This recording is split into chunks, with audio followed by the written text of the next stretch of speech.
ஓம் சாய்ராம்.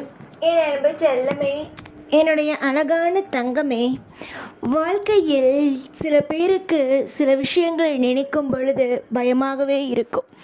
அதே மாதிரி தான் உனக்குமே சில விஷயங்கள், பழைய விஷயங்களை நினைக்கும் பொழுதெல்லாம் பயமாகவே இருக்கிறது. நீ என்னிடம் சொல்வாய், பழைய விஷயங்களை எல்லாம் நான் யோசிக்கும் பொழுது சாயி எனக்கு பயமாக இருக்கிறது.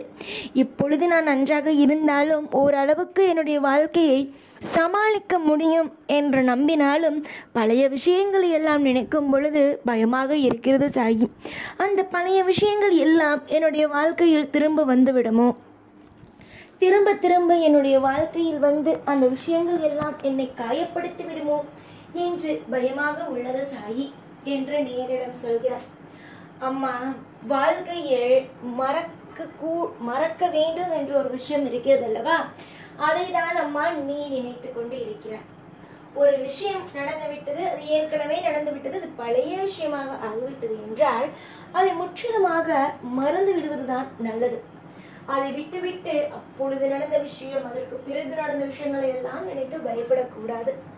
ஒரு கஷ்ட காலங்கள் வந்தது, ஒரு கஷ்டமான நேரங்கள் வந்தது என்றால் அந்த கஷ்டமான நேரத்தை அனுபவித்திருப்பாய், அதை கடந்திருப்பாய். அதற்கு பிறகு அதை மறந்துவிட வேண்டும். அதை மேலும் மேலும் மேலும் மேலும் நீ மனதுக்குள்ளேயே வைத்துக்கொண்டே இருந்தாயானால் உன்னுடைய வாழ்க்கையில் எதுவும் நல்லபடியாகவே இருக்காது.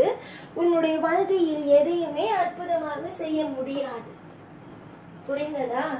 உன்னுடைய வாழ்க்கையில் எல்லா விஷயத்தையும் உனக்கு பிடித்ததாகவும், உன்னுடைய வாழ்க்கையில் எல்லா விஷயத்தையும் உனக்கு அற்புதமானதாகவும் செய்து நான் வைத்திருக்கிறேன். உனக்கு அனைத்து திட்டங்களையும் நீ பார்த்தாயானால் உன்னுடைய வாழ்க்கையில் பிரமித்து விடுவாய். அப்பேற்பட்ட திட்டங்களையும் அப்பேற்பட்ட விஷயங்களையும் தான் உன்னுடைய வாழ்க்கையில் நான் வைத்திருக்கிறேன். இதுவரைக்கும் உன்னுடைய வாழ்க்கையில் சில சில நன்மைகள் நடந்தது. அது எல்லாவற்றையும் நீ பார்க்கும் பொழுது இந்த விஷயம் எல்லாம் நம் வாழ்க்கையில் நடக்குதா என்று நீ வியந்திருப்பாய். ஆனால் இதற்கு பிறகு நான் போட்டு வைத்திருக்கும் திட்டங்கள், இந்த சாயப்பா போட்டு வைத்திருக்கும் திட்டங்கள் அனைத்தையும் நீ பார்த்தாயானால் வியப்பாய். அந்த அளவுக்கு வியந்து, நம்முடைய வாழ்க்கையில் இவ்வளவு பெரிய நல்ல விஷயம் எல்லாம் இருக்கா, இவ்வளவு பெரிய விஷயத்தை எல்லாம் விட்டுட்டு நம்ம வாழ்க்கையை வேண்டான்னு நினைச்சோமே, அப்பேற்பட்ட விஷயம் எல்லாம் நம்முடைய வாழ்க்கையில இருக்கா, நடக்குதா என்று நீயே வியப்போடு பார்ப்பாய். புரிந்ததா? தங்க பிள்ளையே, கவலைகள் என்பது வாழ்க்கையில் தேவையில்லாதது என்பதை தான் நான் சொல்றேன். ஒரு கஷ்டம் வந்தது என்றால் அதை எப்படியாவது கடந்து போக பார்க்க வேண்டுமே தவிர அதை எப்பொழுதுமே அதை நினைத்து கொண்டு, அதை பற்றி யோசித்துக் கொண்டு, அதை பற்றி கவலைப்பட்டு கொண்டே இருக்கக்கூடாது. அப்படி எவன் ஒருவன் அப்படியே இருக்கிறானோ அவன் நிச்சயமாகவே சொல்வேன், அவன் அடுத்த கட்ட வாழ்க்கைக்குள் நகர மாட்டான் என்பதை. நான் உனக்கு அடிக்கடி சொல்லிக் கொண்டு இருக்கும் விஷயம் இதுதான்.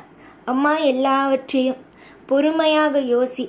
ஏதோ ஒரு விஷயம் நடந்துவிட்டது என்பதற்காக அதற்குள்ளேயே மூழ்கி கிடக்காமல் அடுத்தடுத்த கட்டத்தை எப்படி நகர்த்தலாம், எப்படி செய்யலாம், எப்படிப்பட்ட விஷயத்தை உன்னுடைய வாழ்க்கையில் அற்புதமாக கொண்டு வரலாம் என்பதை மட்டும் யோசி என்றுதான் நான் சொல்வேன். ஆனால் நீ அதை புரிந்து கொள்ளாமல் எப்ப பார்த்தாலும் எல்லா விஷயத்தையும் எப்பொழுதும் போட்டு குழப்பிக்கொண்டே இருப்பாய். அளவுக்கு மீறி கஷ்டங்களோ, அளவுக்கு மீறிய விஷயங்களோ, இனிமேல் தப்பாகவோ எதுவும் உன் வாழ்க்கையில் நடக்காது. இதற்கு பிறகு உன்னுடைய வாழ்க்கையில் நடக்கப் போகும் விஷயங்கள் அத்தனையும் இன்பமானது மட்டும்தான். என்னுடைய பிள்ளையே, ஆயுள் முழுவதும் உன்னுடைய வாழ்க்கையில் ஆயுள் முழுவதும் உனக்கு துணை நான் உண்டு.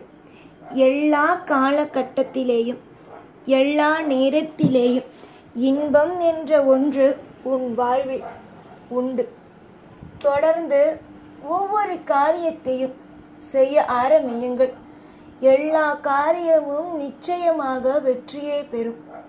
இன்றும் சரி, என்றும் சரி, எல்லா நிலையிலும் சரி, உன்னுடைய வாழ்க்கையில் துன்பம் என்ற ஒன்று வந்து கொண்டே இருக்காது.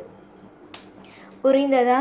துன்பம் என்ற ஒன்று எப்பொழுதும் எல்லா நிலையிலும் வந்து கொண்டே இருக்காது.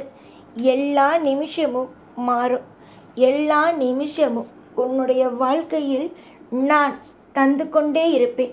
அதுவும் எப்படி? உன்னால் நம்பவே முடியாத அளவுக்கான நிம்மதியையும் சந்தோஷத்தையும் நான் தந்து கொண்டே இருப்பேன். பல பேருக்கு உதவி செய்யும் இந்த சாய் தன்னுடைய பிள்ளையாக இருக்கும் பக்தர்களுக்கு தன்னுடைய குழந்தையாகவே நினைக்கும் தூய மனம் கொண்ட உனக்கு கெட்டதா செய்வேன், நீயே சொல், கெட்டதா செய்வேன்? கெட்டது என்ற ஒன்றை செய்யக்கூட மாட்டேன். நல்லது, சுப விஷயங்கள், இது மட்டும்தான் நான் செய்வேன். நீ யோசித்து பார். இதுவரைக்கும் எவ்வளவோ சோதனைகளும் எவ்வளவோ வழி வேதனைகளும் எவ்வளவோ காயங்களை நான் கொடுத்திருந்தாலும் எல்லாவற்றுக்கும் தீர்வு என்ற ஒன்றையே நான் கொடுத்திருக்கிறேன். எல்லாவற்றுக்கும் அற்புதம் அதிசயம் என்ற ஒன்றையே நான் கொடுத்திருக்கிறேன்.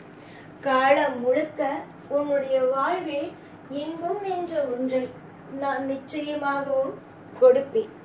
வெவ்வேறு ஆட்கள், அதாவது சில நேரத்தில் உன்னிடம் அன்பாக பேசுவார்கள். அவர்கள் உனக்கு மனம் கஷ்டப்படுத்துவது போல ஒரு நேரம் பேசுகிறார்கள். ஒருவர் உன்னை எப்பொழுதும் கஷ்டப்படுத்துவது போல பேசுவார்கள். ஒரு நேரம் பார்த்தால் அவர்கள் சந்தோஷமாக பேசுவது போல பேசுகிறார்கள். யாரையுமே நம்ப முடியவில்லை, யாரையுமே வாழ்க்கையில் எந்த ஒரு விஷயத்தையுமே நம்பவே முடியவில்லை என்று நினைத்தும் வருந்தாது. ஏனென்றால் இந்த வாழ்க்கையில் நீதான் உனக்கு நிலையானவன். நீதான் உன்னுடைய வாழ்க்கையில் நீ மட்டும்தான் உனக்கு நிலையான ஒரு மனிதன், மற்ற யாரும் கிடையாது. நீதான் இந்த உலகத்தில் பிறக்கும் பொழுது தனியாக பிறந்தால் தனியாகவே என்னிடமே வருவார்.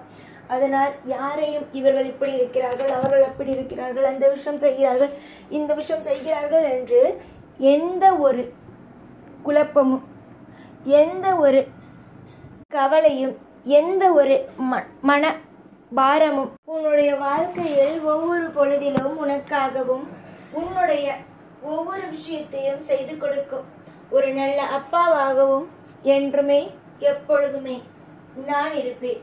சதா சர்வகாலமும் உனக்காக நான் இருந்து உன்னை வழிநடத்துவேன். இந்த சாய், யாரையும் எப்பொழுதும் நம்பாதே, உன்னை நீ நம்பு. உன்னுடைய வாழ்க்கையில் எது நல்லது, எது கெட்டது, எந்த விஷயம் செய்ய வேண்டும், எந்த விஷயம் செய்யக்கூடாது என்பது உனக்கு தெரியும். உன்னை நீ நம்பி ஒவ்வொரு விஷயத்திலேயும் ஒவ்வொன்றையும் செய்ய ஆரம்பி. எல்லாம் நல்லதே நடக்கும். எப்பொழுதும் எல்லா நாளும் உன் கூடவே இருந்து உன்னை வாழ வைத்து அழகு பார்ப்பேன். இந்த சாய்நான். ஓம் சாய்ராம்.